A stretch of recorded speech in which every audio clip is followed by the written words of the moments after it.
अस्सलामु अलैकुम वरहमतुल्लाह। उम्मीद करता हूँ तमाम नाज़रीन खैरियत से होंगे। आज मैं आपको बतलाऊँगा कि आप कशकोल राही हिजाज़ी उर्दू को अपनी स्क्रीन पर कैसे सेट कर सकते हैं, यानी उसकी वॉच और उसका टाइम टेबल। सबसे पहले प्ले स्टोर से इंस्टॉल करें कशकोल राही उर्दू हिजाज़ी को।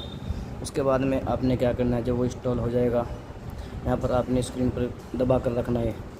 जब भी दबा कर रखेंगे इस तरीके का इंटरफेस आएगा, यहाँ पर क्लिक करना है। यहाँ पर क्लिक करने के बाद आपके सामने इस तरह का इंटरफेस खुल जाएगा।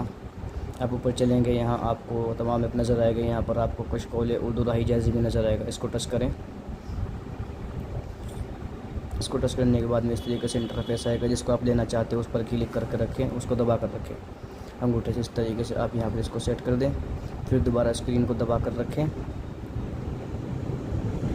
फिर आपके सामने इस तरीके से इंटरफेस आएगा। इस पर क्लिक करें। इस पर क्लिक करने के बाद आपने ऊपर जाना है और यहाँ पर आपको नज़र आएगा कशकोल उर्दू राही हिजाज़ी। इस पर टच करना है। फिर आपने सबसे नीचे वाला टाइम टेबल वाला इस पर क्लिक करके रखना है और ये इस तरीके से सेट हो जाएगा।